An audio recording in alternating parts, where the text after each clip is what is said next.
One, वर्षा।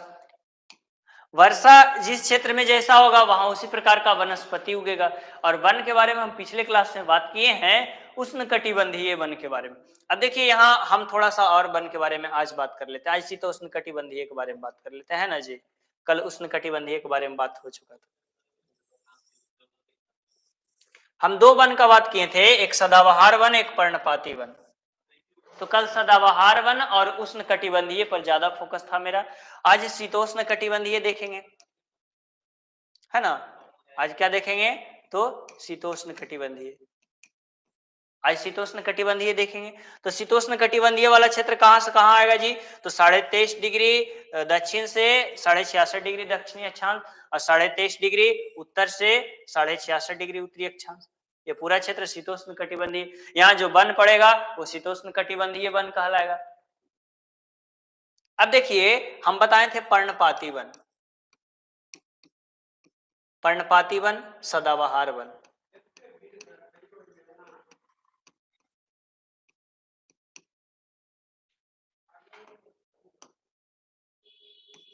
सदाबहार one दो बताए थे। सदाबहार वन के बारे में हम काफी बात कर चुके थे, पर्णपाती वन के भी बारे में। सदाबहार मतलब ऐसा वन जो सालों भर हरा भरा रहता है, जहां बारिश ज्यादा होगा वो क्षेत्र सदाबहार वन, वहां विकास होगा। सदाबहार वन जहां विकास होगा वहां जैव विविधता काफी समृद्ध रहेगा। भाई जीवों के खाने पीने का सामग्री अवेलेबल रहेगा, भाई बहुत पेड़ पौधा रहेगा।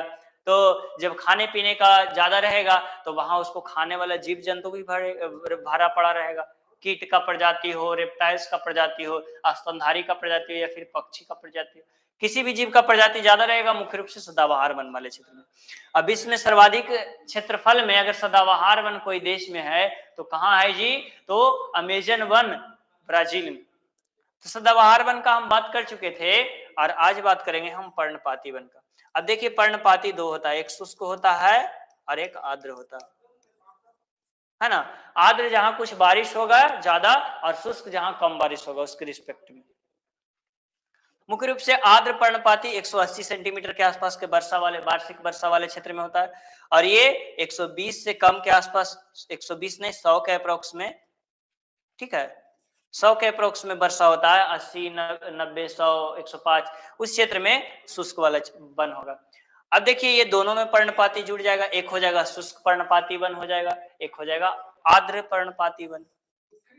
और दोनों का जहां मिक्स पाया जाएगा वहां होगा आर्द्र शुष्क पर्णपाती वन।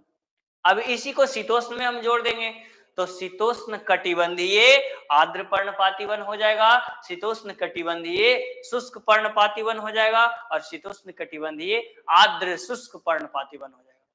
तो सबको ऐड करना, आप कलेक्ट करके इजीली ये सबको, मतलब अगर आप जान जाएंगे कुछ बेसिक चीज तो इजीली ये सब ऐड कर सकते हैं। ठीक है, तो ये हम पर्णपाती वन के बारे में आज बात कर लिए। अब अगला नेक्स्ट अगला वन हमारा आएगा, वन का टॉपिक, तो उसमें हम बात कर लेंगे बेलांचली वन का भी बात कर लेंगे, कुछ और भी वन के बारे में बात कर लेंगे, टुंड्रा वनस्पति के बारे में।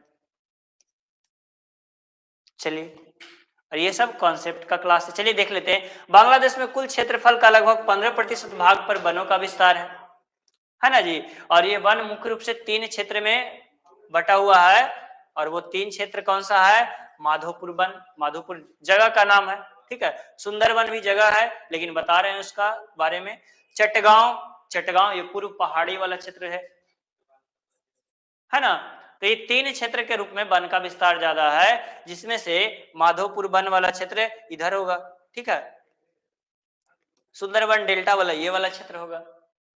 अब देखिए सुंदरवन डेल्टा जो है वहां मुख्य रूप से किस प्रकार का वन पाया जाता है? तो वहां ऐसा वन पाया जाएगा जो आर्द्र यानी कि सॉरी जो नमकीन जल को भी झेल सकता है, मैरीन वाटर को भी, और मीठे वाटर मीठे पानी को भी। तो वहां एक विशिष्ट प्रकार की वनस्पति उगती है और उसी का नाम है सुंदरी वृक्ष, ठीक है। और वो सुंदरी वृक्ष का स्पेसिफिकेशन ये है कि वो अपने जड़ के द्वारा श्वसन क्रिया का श्वसन करती है। आमतौर पर पौधा श्वसन किसके द्वारा करता है जी? तो पौधा श्वसन करता है पत्तियों के द्वारा, स्टोमाटा के द्वारा, लेकिन वो सुंदरी वृक्ष का स्पेसिफिकेशन है कि वो जड़ के द्वारा श्वसन करता है। डेल्टाई क्षेत्र है तो डेल्टाई क्षेत्र में डेल्टाई वन पाया जाएगा। यहाँ नदी डेल्टा क्षेत्र रहेगा वहां डेल्टाई वन पाया जाएगा। उसी को बोलते हैं मैंग्रोव वन भी बोलते हैं। चलिए, और यहाँ सुंदरबन में जो है वो सुंदरी वृक्ष के कारण इसे सुंदरबन कहा जाता है। विश्व का सबसे बड़ा नदी डेल्टा क्षेत्र है। ठीक है। चलिए, चटगांव की पहाड़ी में वर्षा बताए थे ज्यादा होता है इस क्षेत्र में, तो वर्षा जब ज्यादा होगा तो क्या होगा, वैसा ही सदाबहार वन, मतलब हाँ सदाबहार वन का विकास होगा।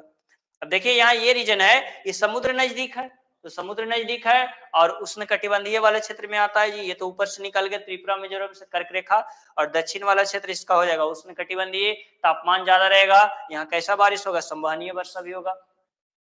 संवहनीय वर्षा के साथ साथ दक्षिण पश्चिम मानसून आ जाएगा, उससे भी बारिश हो जाएगा वहां, तो ज्यादा बारिश होगा तो यहाँ वन का विकास ज्यादा होगा।